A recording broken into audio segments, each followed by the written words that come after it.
What up, YouTube? My name is Vic, and I am the Brooklyn Watch Guy. If this is your first time on the channel, this channel is all about watch buying, collecting, unboxings, and reviews in the affordable range, which I define as $1,000 or less. If you're into that, I invite you to stick around, watch the video. If you make it to the end, hit that like button, subscribe, and don't forget that notification bell so you know every time I put a new video up. Folks, I'm back with a review video. We're going to be talking about this guy today. This is the Caravell Sea Hunter. Pretty cool watch. Not perfect, but I do enjoy it, and we're going to talk about it here today. Just want to say sorry for the long delay in watch videos. Man, my plate's just been full. Like I've said it plenty of times, this is not my full-time gig. I have a full-time gig, and right now been working. So I got a lot of content to catch up on, and I got to admit, guys, I haven't been buying that many watches. You know, I think we're all feeling the pains of the economy right now. I'm not, you know, exempt from that. So I've been a little selective about my watch buying strategy, but you know, I don't want to get too deep into that. So without further delay, let's get into this review. All right, guys, well, Mr. French is doing a good job holding up the Sea Hunter for us. So before I get into the watch, I want to give you a little background on Caravell. Caravell, for those of you who didn't know, is a sub-brand of Bulova. It was created in 1962 as kind of like an alternative, more affordable brand. You know, Bulova, iconic brand, been around since 1875, have a long history. Their HQ is actually still here in New York, in Queens, actually. Fun fact for any of you watch nerds who are visiting New York and would like to check it out, the Bulova Museum is actually on the 29th floor of the Empire State Building. I've never been there myself. It's something that, you know, I would like to check out. But there's this weird thing, right, with people who live in New York City. We don't visit tourist attractions. It's weird. I've been to the Empire State Building like once when I was in the 2nd grade, and I've never been back since. So maybe one day I'll check that off my list. But let me not stray too far. Bulova, they have been owned by Citizens since 2007. So I don't know. Are they still an American company? I don't know how that works. They're still headquartered here, but they're owned by a Japanese company. So I don't know. Do you still consider them American? I do, I guess, because they're still here. But maybe that's not how it works. But the Sea Hunter, the Sea Hunter is a reissue. These Sea Hunters were originally issued in 1969 by Caravell, this particular one. But those Sea Hunters and other dive watches that were put out by Bulova at that time, they came to be known as Devil Divers because they had the 666 depth rating on the dials. So that was one of the things with them. So that's what they became to be known as the Devil Divers. Bulova is a brand that's always been near and dear to me. I've always liked them. I've always had a Bulova in my collection. I probably always will. You know, I guess it's just the New York connection. So that's why, you know, it's a brand that I've always come to admire. So now let's get into the specs of this guy, because this guy is actually pretty decent. You get a 39 millimeter case, 20 millimeters lug width, lug to lug 49 millimeters. You get a stainless steel case and bracelet. Double dome mineral crystal, 200 meters or 666 feet of water resistance. This guy has a Miyota 8215 automatic movement, does hack. You get a screw down crown. I believe it's signed. It is signed. See there with a C. You can see the 666. The second hand's blocking it. But yeah. You see the 666 there in the dial. So that's why these are called the Double Divers. Let me screw this back in. I'm just going to have to retime it later. But screw down crown, the loom. It's there. Don't have high expectations. It's not the greatest loom. No exhibition case back. Just a regular screw down case back.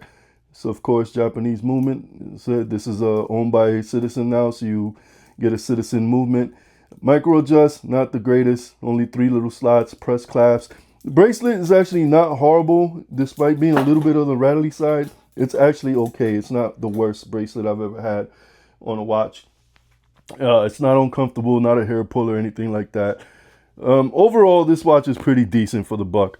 So let's put it on the scale and let's see how much it weighs. All right, so I got my scale zeroed out. Now, I believe when I had to size this up, I removed like 3 links. So we see what it weighs, sized up for me, about 139 grams. So it's not a heavy watch. It's pretty comfortable to wear. It's not something that's going to wear you out throughout the day. You know, it's comfortable. So now with all the specs out of the way, let me put this guy on my wrist, give you guys some on wrist look. All right, folks, so this is what the Sea Hunter looks like on my average size 7 and something inch wrist. Not bad. It's comfortable. It's not huge. I like these. I like these measurements. You know, 39 millimeter, 40 millimeter. That's like the sweet spot for me. It's perfect. It's a perfect size, even for somebody with my not so large wrists. Maybe if you're in a little bit of the bigger side, it may look a little small on you, but I like it. It's comfortable. It feels classic to me. Just something that I really enjoy wearing. You can see I do get a little overhang here. It's not the watch. I broke my wrist a long time ago and my bone healed funny, so that's why there's always a gap there on any watch that I wear. But this is what it looks like on wrist. Guys, final thoughts. Normal retail price on these, by the way, $395 and below. Don't get this guy on the Belova website. On Amazon, I've seen them be, for like an average of $350. This watch, constantly goes on sale. They're actually currently on sale on the Belova website for, I want to say like $315-ish. There's also, you get an additional 10% discount if you sign up for notifications through their mailing list. Get this guy on sale. Don't pay full retail and below for it. Definitely, if you want it and it's not on sale, check Amazon. I've always looked for these on eBay. I don't see too many people reselling them. So I don't know. I guess this is a watch that just people hold on to. I got this one for about $300, and I did get it through Amazon. I caught it on one of those times it was on sale. This watch isn't perfect, guys. One thing I want to mention is the movement feels grindy. It's kind of a loud movement, especially when you're winding the watch and setting the time. It feels grindy. You hear it. It hasn't failed on me. I don't know if this is just my watch in particular, but it's just something to note. You feel it. You'll actually feel it when you're winding the watch and you're setting the time. You'll feel it grinding on you. I don't have too much experience with automatic Miyota movements. All my Citizen watches, all my Citizen watches are eco drives. So those feel totally different. So this is technically my first automatic Citizen, even though this is a Caravell, but they're owned by Citizen, is using the Miyota movement. So like I said, I don't have too much experience with their automatic movements. So maybe it's just something that's new to me. I don't know. If you guys know better, let me know in the comments.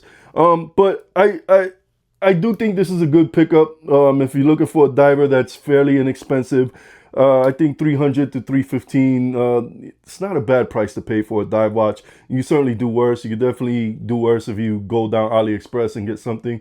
If you try to cheap out on that end, you could get burned there.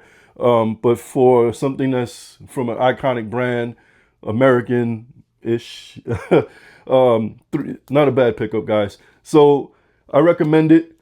Just, do some looking around, get it on sale. Don't pay too much money for it. So with that said, folks, I'll see you on my next video. Until then, peace. Hey, YouTube, it's Vic, the Brooklyn Watch Guy. Got any questions or suggestions for content? Well, scan this QR code, send me an email. Maybe you see your idea come up, or I'll answer your question on a video.